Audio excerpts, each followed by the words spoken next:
शेर का बच्चा और कछुए की कहानी।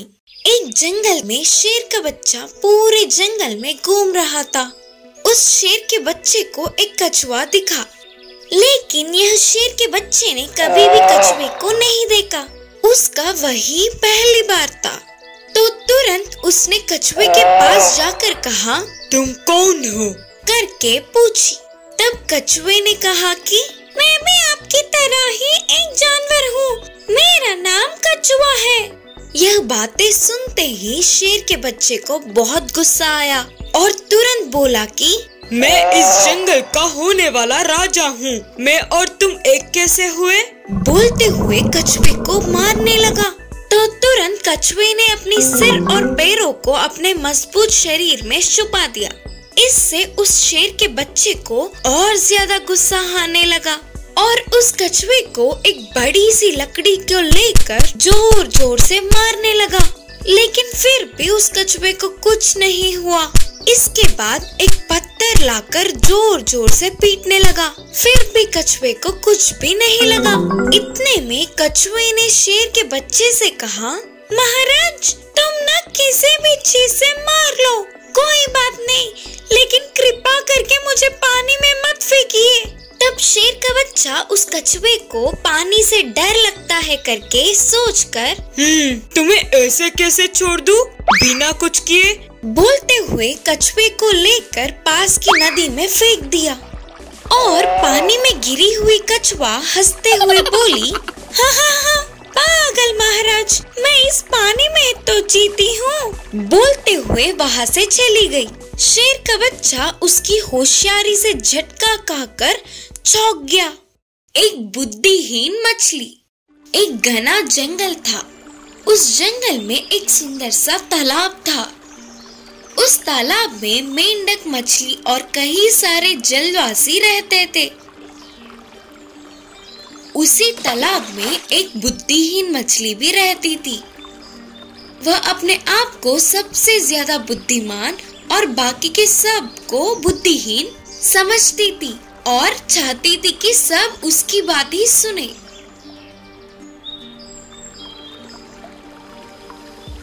एक दिन एक मेंढक उस मछली के ओर से गुजर रहा था।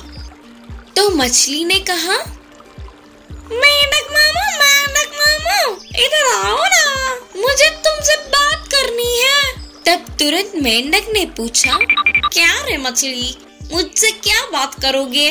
कोई बात है क्या? रुको। बोलते हुए मछली के पास आता है। मछली अपने आप को बुद्धिमान साबित करने के लिए मेंढक से कहती है,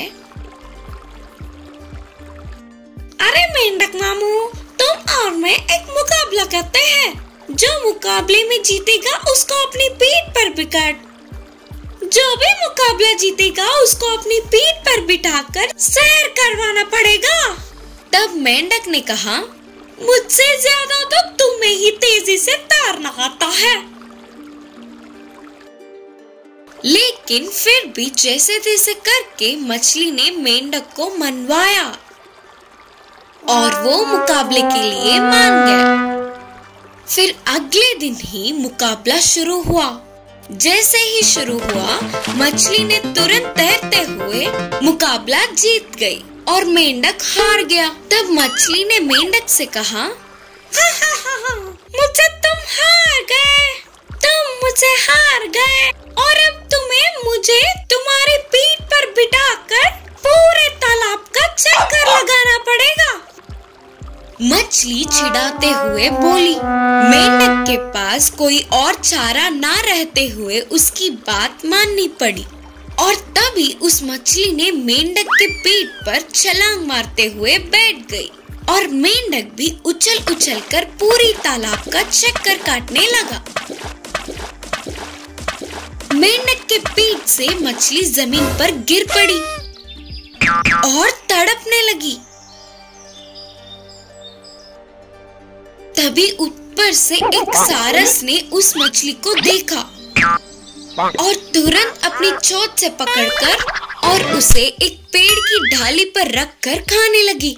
लेकिन मेंढक तो जमीन और पानी दोनों में ही जिंदा रह सकता था, इससे वह सारस को देखते ही तालाब में छलांग मार दी।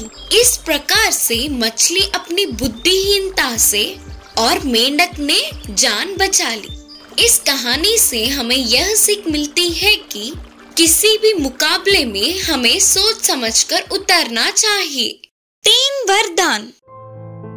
एक गांव में एक किसान और उनकी पत्नी रहते थे। दोनों खेती का काम करते हुए बहुत मेहनत करते थे, पर इतनी मेहनत करने पर भी गरीबी थे। एक दिन खेती करते समय एक पत्थर से हल लगकर टूट गया। तब उस पत्थर में बंदी रहने वाली एक देवी पाप से विमुक्त हुई। कई सालों से पत्थर में बंदी रहने वाली देवी को विमुक्ति मिलने से धन्यवाद करते हुए किसान और उसकी पत्नी को 3 वरदानों का प्रसाद दिया। तुरंत ही पत्नी ने किसान से कहा, अरे पैसे पूछेंगे, पैसे है तो सब वही ठीक होगा, बोली पत्नी। अब किसान ने कहा, नहीं, अचानक उतने पैसे आएंगे तो चोर आकर चुरा ले जाएंगे, हमें ध्यान से सोच के बताना पड़ेगा। इससे देवी ने भी उसे 1 दिन का मोहलत दिया। उसके अगले दिन ही इच्छा मांग ले करके बोलकर गायब हो गई।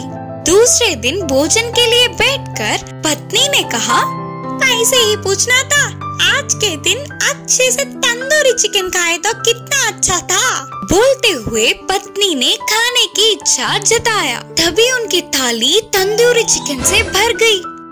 किसान गुस्से से बोला, बेकार में एक वरदान को नष्ट कर दिया तूने, अब उस तंदूरी चिकन को अपने नाक में घुसा ले। बोलकर किसान ने अपनी पत्नी को डांटा। उसके तुरंत तंदूरी चिकन उसके नाक में घुस गई। दोनों डर गए। झट से नाक से तंदूरी चिकन निकल जाए करके इच्छा मांगा। इससे चिकन नाक से गायब हो गया। ऐसे बिना कुछ सोचे समझे जो मुंह में आया वो बोलकर 3 वरदानों को अच्छे से प्रयोग ना करते हुए अपने हाथों से नष्ट कर लिया।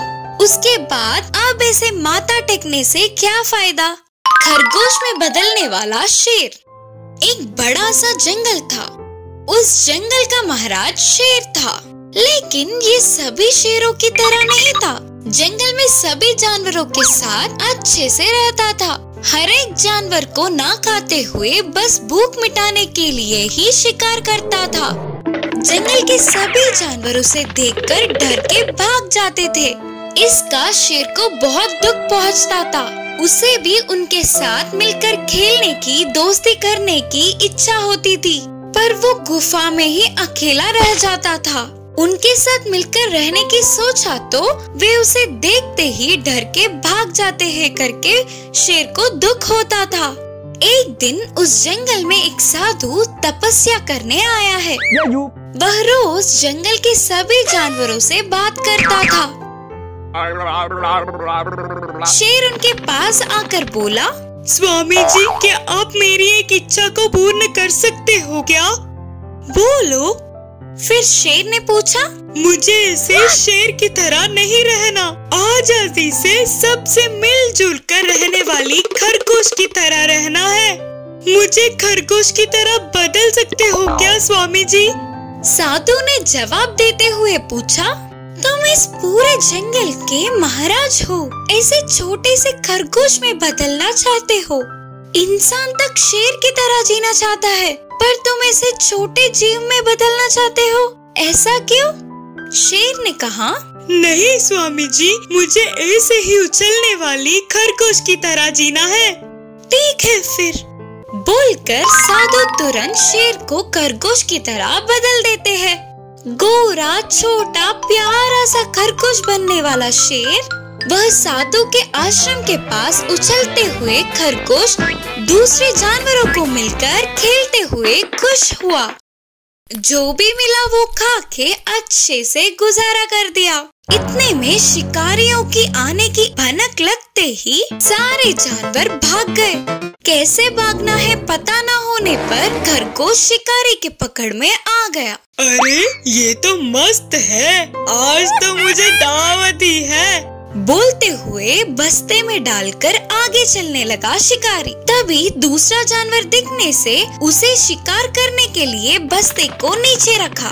यही मौका देख खरगोश बस्ते से एक बार में उछलकर वहाँ से भाग गया और तुरंत साधु के पास जाकर जो भी हुआ सब बोलकर पहले की तरह शेर में बदलने की विनती की। अब तो समझ आ गया ना, प्रकृति हर एक जीव को एक लक्षण देती है, उसे इनकार करके दूसरे जीव की तरह जीना चाहो तो ऐसा ही होगा। बोलकर साधु ने खरगोश को शेर में बदल दिया। बाद में शेर गरजता हुआ अपनी गुफा में चला गया।